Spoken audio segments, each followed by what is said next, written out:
Wilson, eu sou uma acadêmica, não sou acadêmica ainda, estou chegando aqui e vou fazer o vestibular para direito.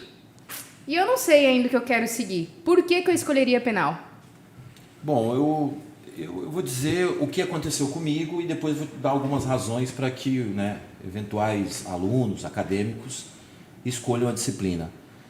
Primeiro, eu entrei na faculdade de Direito muito jovem. Fiz essa faculdade em Foz, quando na verdade o meu desejo era ter saído de Foz, mas por questões familiares eu acabei optando em ficar com a família, então entrei na faculdade de Direito, que também não era a minha primeira opção. Depois de um tempo na faculdade de Direito, como tantas coisas na minha vida, eu percebi que aquilo ali era realmente a oportunidade que eu tinha na minha vida. E a partir de então eu me agarrei de tal forma ao curso de Direito e não soltei mais. Me dediquei realmente, estudei, tive uma oportunidade fantástica, já falei isso aqui em outros momentos, de conhecer um promotor de justiça na época, que era promotor com atribuição na primeira vara criminal de Foz, que foi um verdadeiro professor para mim. Ele era muito inteligente, ele tinha uma bagagem de anos de Ministério Público e à medida que eu fui trabalhando com ele, era como se eu estivesse fazendo uma outra faculdade, mas uma faculdade voltada especificamente ao direito penal e ao processo penal, dado ao talento que ele tinha, a inteligência que ele tinha para atuar nos processos. Ele realmente, já falecido, o Dr. Cândido Furtado Maia Neto, ele era uma pessoa diferenciada, ele era um ser assim iluminado. A capacidade que ele tinha de articular no processo penal era uma coisa que na faculdade não se aprende. E eu terminei a faculdade tendo esse professor me orientando quase como uma orientação particular. E eu me lembro como se fosse hoje. Ele disse para mim: Wilson, no começo da tua carreira profissional vão aparecer muitas coisas. O que eu indico para você é especialidade. E foi isso que eu fiz, né? Mesmo ele tendo ido embora para Curitiba, já como procurador de justiça, eu segui os conselhos do meu orientador e procurei me especializar em direito penal. Passei a trabalhar numa penitenciária, que eu diria é o melhor laboratório para quem decide advogar no penal, e fiquei ali durante 12 anos, trabalhando dentro de uma unidade penal. De modo que é difícil você colocar uma situação prática para mim de direito penal que eu já não tenho enfrentado, dada a quantidade de processos que eu tive a oportunidade de fazer, de atuar como advogado. E isso foi me moldando para o direito penal. Foi moldando a minha carreira, foi me especializando dentro do direito penal, até que com 25 anos de idade eu comecei a dar aula. E não foi por coincidência, eu comecei a dar aula de direito penal. Então foi uma carreira, já que se estende por mais de 20 anos, voltada ao exercício da advocacia na matéria de direito penal. Por que o menino, a menina que está lá hoje, jovem, começando a faculdade de Direito, por que ele pode escolher o direito penal? Primeiro que é uma matéria fantástica. Do ponto de vista teórico, do ponto de vista humano, do ponto de vista social, é uma matéria que propicia ao profissional muitas alegrias. Ela dá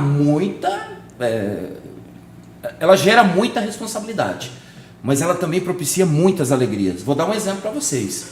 Eu fiz um júri, tive a honra de receber lá a visita da professora Morena, acompanhou lá boa parte do plenário, e ao final do júri eu consegui um resultado que eu considero difícil para a situação que eu estava. No final do plenário, quando após o juiz fazer a leitura da sentença, todos os familiares do meu cliente se levantaram e aplaudiram. Eu nunca tinha feito um plenário do júri e passado por um agradecimento público daquela ordem. E por que aquilo ocorre? Porque eu estava devolvendo o filho para a mãe, o marido para a esposa, o pai para os seus filhos. E é uma experiência que só o advogado criminal tem. A professora Morena é do direito civil, mas ela tem um pezinho lá no direito penal também.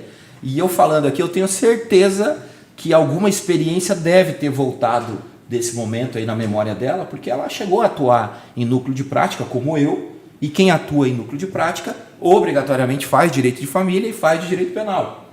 Então, devolver o ente querido para sua família é algo que não tem preço. O aluno que quer experimentar isso, ele vai vir para o direito penal. Um outro motivo, A cobrança de honorários no direito penal, normalmente ela é muito rápida. Significa que o advogado ele vai receber os honorários, via de regra, rapidamente. Muitas vezes, uma boa parte desses honorários no ato da contratação. No direito civil, isso pode até ocorrer. Mas normalmente no direito civil, vou deixar para a professora Morena explicar isso e também para a professora Vanessa explicar no direito tributário, esses honorários eles são plantados e depois de um tempo, que às vezes se estende, né, tempo razoável, é que você vai receber os seus honorários. É bem verdade que normalmente o montante recebido no direito civil muitas vezes supera o do direito penal. Mas para quem está começando, às vezes a viabilidade financeira do escritório ela é melhor atendida por aqueles honorários que você consegue receber rapidamente. Então, assim, para mim foi uma questão de pessoal, eu me apaixonei pelo direito penal, tive a oportunidade de conhecer esse professor que verdadeiramente me encaminhou nessa questão profissional, e eu diria para aquele que está começando, pelo menos essas duas razões. Teria mais, mas eu gostaria de ouvir a professora Morena agora vendendo o peixe dela, e a professora Vanessa também. Não, antes de tudo, eu estava ouvindo aqui o professor Wilson falar, e realmente falei isso ontem para os meus acadêmicos, durante uma aula de direito tributário, como é importante o primeiro contato do acadêmico, esse primeiro contato com o estágio, às vezes, com alguma profissão específica, vai acabar direcionando ele para uma determinada área. Porque você vê o dia a dia daquilo. Então, ou você ama, ou você odeia, ou você vai para outra área. Exatamente pelo fato de você ter essa convivência dia a dia, da realidade, de às vezes ser difícil, de às vezes você querer desistir mesmo, né? E das dificuldades e das coisas bacanas que você sente em estar exercendo essa profissão aí com esse profissional. É muito de extrema importância onde você faz esse seu estágio, né? Porque do mesmo modo que o professor Luiz estava falando, eu também, quando eu fiz estágio na época do fórum, né, isso me levou muito ao direito público, a esse atendimento ao público, a essa necessidade de querer realmente ajudar as pessoas. Porque quem vai parar num fórum, normalmente não está feliz, né? Precisa resolver alguma coisa da sua vida. E você aí fazendo direito, com certeza vai estar podendo ajudar essas pessoas. Então, direito também não é só honorários, não é só isso. Tem muita coisa que você realmente agrega na vida, resolve a vida. E como é bom. Doutora Morena, eu tenho certeza que ela vai poder explicar melhor isso, como é bom quando as pessoas conseguem solucionar os seus problemas. Principalmente quando a pessoa se divorcia, não é, Morena? Sim. Com certeza. E é muito bacana, assim, porque vendo os dois falarem, a gente vê o brilho no olho. O amor, né? O amor pela profissão. Então, nossa, assim, essa é a síntese. Essa é a síntese. Você tem que trabalhar com o que faz o teu olho brilhar. Porque o que acontece? Vai ser fácil? Não, gente. É desafiador. Né? Quantas vezes envolve ali perda de horas de sono, né? Dedicação ao trabalho. E nós, ainda que somos docentes, porque amamos a docência, porque a gente vê sentido ali em fomentar isso nos alunos, a gente tem uma carga dupla de trabalho. Então, nós temos o nosso trabalho enquanto advogados, temos o nosso trabalho enquanto docentes. E uma coisa complementa a outra. Mas, vindo para a questão do direito civil, eu quero dizer que, sim, eu realmente atuei no direito penal, né? O Wilson está aqui me dedando. Quando eu entrei no primeiro núcleo de práticas jurídicas para trabalhar, eu morava em Brasília, ainda na faculdade UDF, que era um lugar também que eu gostava muito de trabalhar. Não supera a Uniguaçu, tá? O DF me perdoa. Mas foi o meu primeiro... foi a primeira instituição de ensino que eu trabalhei, né? A qual eu tenho muito respeito, assim como as demais. Mas a Uniguaçu é insuperável. Falo isso publicamente, sem medo de errar. E quando eu fui trabalhar na UDF, no Núcleo de Práticas Jurídicas, o meu objetivo era, obviamente, trabalhar com direito de família. Eu fui para lá para isso. E aí eu me lembro que, na época, o meu chefe, o Arthur, me chamou e falou assim, olha, Morena, tem uma questão. Primeiro, dá mais ou menos uns 50 quilômetros da sua casa, porque Brasília, eu trabalhava numa cidade satélite, enfim. Eu falei, não, tudo bem, me desloco tranquilamente. Ele falou, e tem uma segunda questão. Eu sei que você gosta muito de família, mas uma vez por mês você vai ter que fazer um tribunal do júri. E eu fiz tribunal do júri para trabalhar com direito de família. Mas posso falar uma coisa? Isso que o Wilson falou sobre você devolver uma pessoa para a família, isso é muito tocante. Isso é muito... não tem preço, assim. Isso é algo que, quando a gente vivencia essa experiência, realmente marca, realmente toca. E ouvindo a Vanessa também, o que eu percebo aqui das nossas falas? Que, independente de qualquer coisa, a gente tem uma vocação de ajudar as pessoas. Seja ali a dificuldade que ela está passando. E uma coisa que é muito bacana no direito penal, as pessoas têm preconceito. Eu vou trabalhar com bandido, vou trabalhar com uma pessoa... Exato. Todo mundo tem direito à defesa. Todo mundo tem direito a se explicar. Todo mundo tem direito a ter um advogado. As pessoas têm que ser tratadas com dignidade. Então, um advogado penalista trazer isso, né, para a pessoa, olhar dentro do olho da pessoa e falar, vem aqui que eu vou te ajudar. Eu quero que você tenha uma pena justa, não tem preço.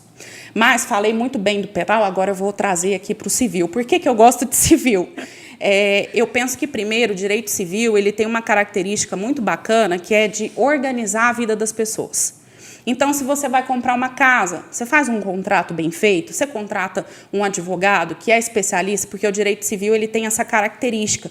Como ele tem muitos setores, você pode se especializar em apenas um setor ali dentro do direito civil. Então, a gente tem pessoas que são especialistas em elaborar contratos. Se você vai contratar uma pessoa para fazer o teu contrato ali de compra e venda e ele vai fazer bem feito, pode ter certeza que você não vai ter dor de cabeça. Você vai fazer um planejamento familiar, contrata um especialista, você não vai ter dor de cabeça. Então, o direito civil, ele permite você organizar a vida das pessoas, né, para a gente não ter problemas tributários, depois para a gente não ter problemas dentro do direito penal. E aí, falando da minha área especificamente, uma coisa que me encanta dentro do direito de família é essa recomposição familiar, independente do modelo que aquela família vai passar a seguir. Porque eu falo o seguinte, quando um casal se divorcia, aquela família não está desfeita, ela mudou de configuração, principalmente se você tem filhos. Então, você tem um ex-marido, uma ex-mulher, você não tem ex-filhos. Aquele pai, aquela mãe, eles vão precisar conversar, eles vão precisar aprender a dialogar de uma outra forma, mas eles não vão deixar de ser uma família. E quando a gente atua dessa forma, mostrando, olha, a lei fala que é dessa forma aqui, mas não vamos deixar a lei entrar na casa de vocês, assim, chutando a porta, você pode resolver o teu problema. Vamos sentar, vamos conversar. Quando vocês resolveram começar um namoro, vocês bateram na porta do judiciário para perguntar se aquele namoro era bom? Por que na hora de divorciar você quer que uma terceira pessoa que não te conhece dê a solução para o seu caso? Se a gente pode sentar aqui agora e conversar. Então, eu vejo que dentro do direito de família, que é um momento, às vezes, de muito sofrimento, às vezes não, né? O divórcio ele é uma das causas mais estressoras da humanidade. Se naquele momento você trata as pessoas com dignidade, você olha no olho da pessoa e fala, você pode resolver o teu problema, e você vê as pessoas ali encontrando uma forma de se comunicar e sair daquele processo todo, digamos, com a sua vida reconstruída, não tem preço também. Conversando com vocês, igual a Morena falou, eu vi o brilho nos olhos de cada um, né, quando se trata de falar da profissão. Eu fico pensando, eu queria estar nesse júri lá para poder acompanhar esse momento. Eu tento imaginar, né, o sentimento quando eles levantaram e aplaudiram, né, o sentimento de tipo, cara, é para isso que eu vim. Então, assim, como cada profissão tem o seu momento bom e os seus momentos ruins, tem algum momento que passou pela tua cabeça, assim, professor, de que não era direito penal que você queria? Não. Nunca? Não, já tive... Em penal, eu vou dizer, a gente recebe muito não, né? É muito comum, dada a complexidade, a gravidade, muitas vezes, dos comportamentos que nós defendemos, é muito comum você postular por uma liberdade provisória, ter o pedido negado, ingressar com habeas corpus, ter o pedido negado. É muito comum o cliente ser condenado, você ter a necessidade de fazer um recurso. Então, aquele garoto, aquela garota que estão iniciando, né, o curso de Direito e for para penal, eu sempre dou uma dica. Eu gosto muito da palavra perseverança. O cara que vai advogar, advogada criminal, que se decidirem por isso, tem que usar a teimosia no sentido profissional. E essa teimosia ela é chamada de perseverança.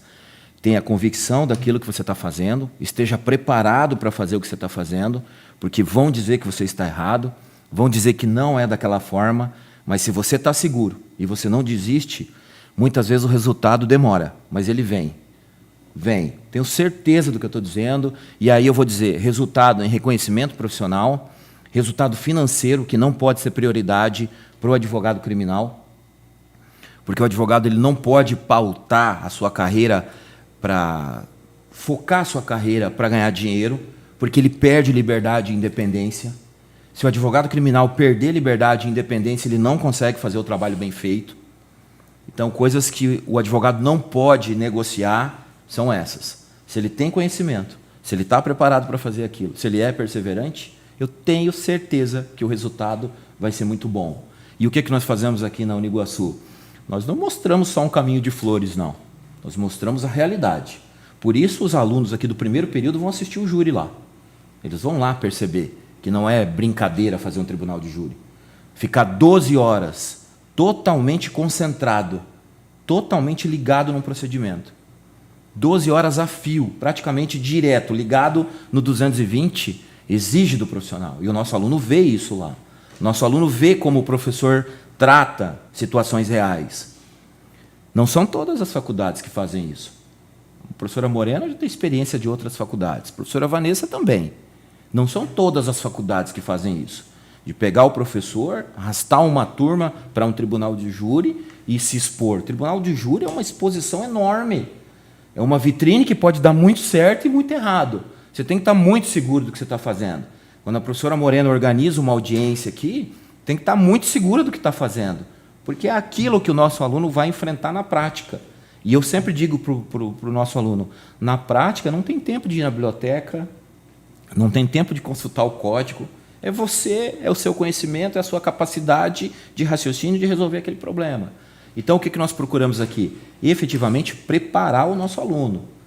Preparar o nosso aluno porque é uma verdadeira luta, é uma luta diária. Né? Sobral Pinto diz, a advocacia não é uma atividade para os fracos. Isso que eu ia Se falar. existe uma frase mais bem feita que essa para definir o exercício da advocacia, eu desconheço, porque realmente é uma luta diária. E eu tenho certeza que todos que estão aqui, todo o nosso corpo docente tem essa percepção e todos nós procuramos preparar o nosso aluno para que o nosso aluno saia preparado para esse embate. Eu acho que depois desse podcast ninguém mais vai falar que o advogado é caro. Jamais. Jamais vai falar que o advogado é caro. Você sabe que isso é interessante porque até para que o aluno... Eu tinha essa dificuldade. Eu não sabia cobrar quando eu comecei a advogar. Eu acho que até nisso o nosso aluno, percebendo essas dificuldades, ele vai ter uma condição melhor de avaliar o preço do seu trabalho. De não tenho entender dúvida. o valor que ele tem, né? Exatamente. O valor do trabalho que ele está fazendo, né?